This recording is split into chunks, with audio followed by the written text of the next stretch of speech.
아직도 콩팥병이 있는데 콩팥병인지 알고 있는 경우가 3분의 1에 미치지 못한다는 연구가 많습니다.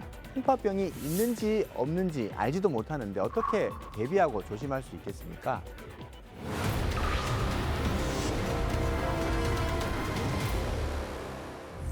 안녕하세요. 우리 몸의 정수기 콩팥 건강을 책임지고 있는 서울대학교 의대 신장내과 김세중입니다.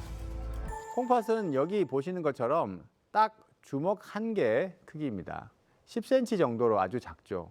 모양은 강낭콩을 닮았고 색깔은 팥색이라서 우리말로는 콩팥, 한자로는 신장이라고 부릅니다.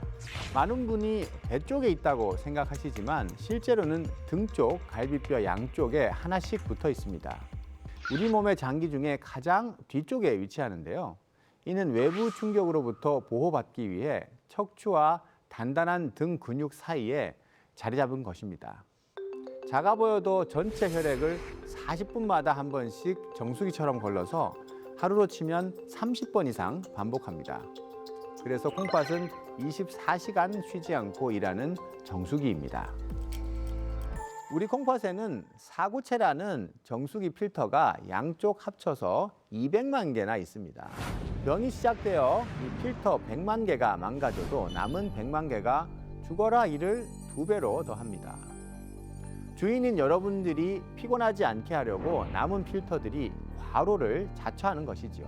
그래서 기능이 아주 떨어질 때까지 우리 몸은 아무런 이상 신호를 느끼지 못합니다. 겉으로는 아무 증상이 없어도 콩팥 안에서는 아주 천천히 상처가 쌓이고 있는 건데요. 이렇게 5년, 10년이 지나면 단백질이 새고 여과 능력이 떨어져서 말기의 증상이 나타나는 겁니다. 앞서 말한 기능이 모두 함께 같이 떨어집니다. 몸속에 독소가 걸러지지 못해 요독이 쌓이면서 요독증이 생깁니다. 수분 조절이 되지 않아 부종이 생기고 전해질 조절이 되지 않아 부정맥, 혈관 석회와 같은 합병증이 생깁니다.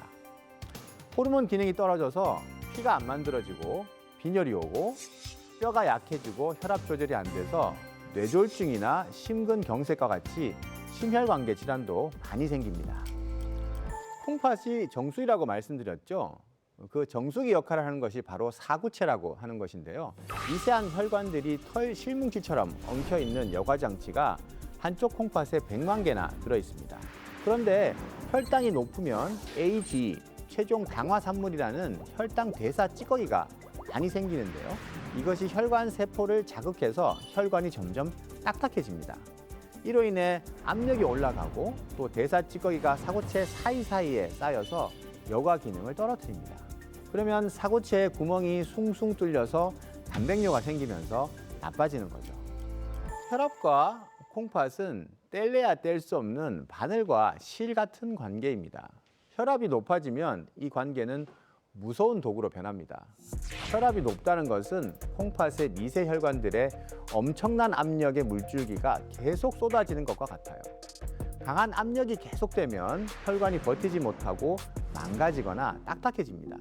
콩팥은 원래 혈압이 높으면 나트륨을 배출해서 혈압을 낮추는 브레이크 역할을 해야 하는데 콩팥이 손상되면 오히려 혈압을 더 높이는 호르몬을 내뿜습니다.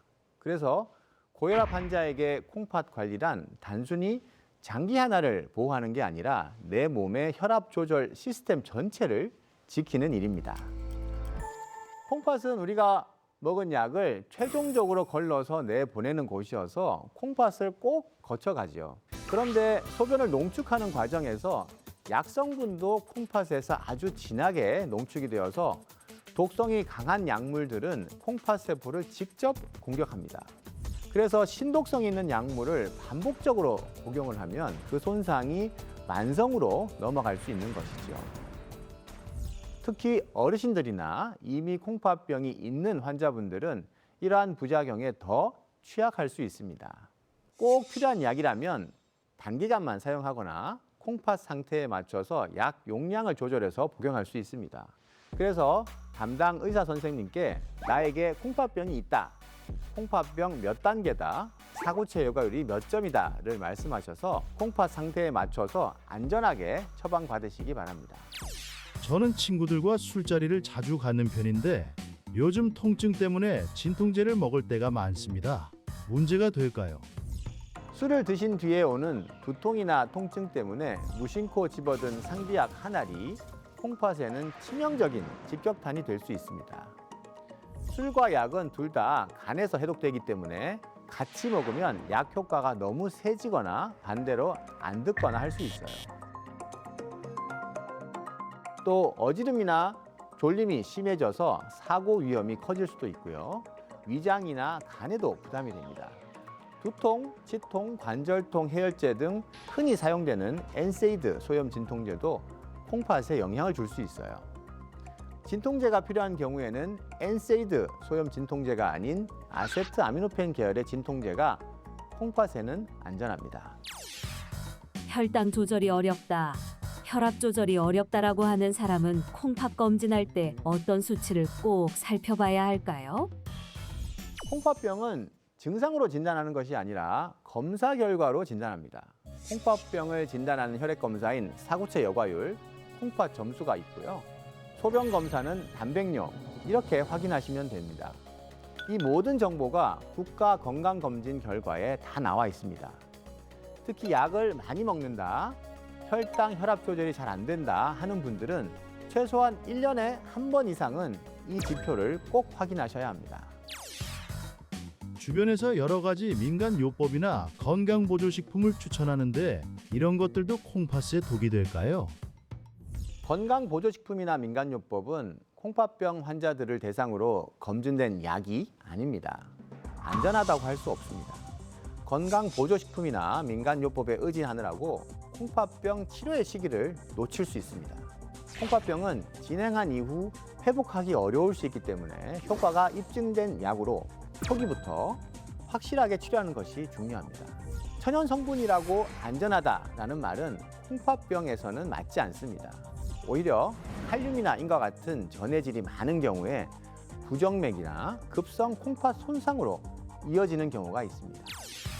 마지막으로 아직 콩팥병 증상이 없거나 특히 당뇨나 고혈압이 있는 분들이 당장 오늘부터 실천해야 할 일이 있다면 말씀해 주세요.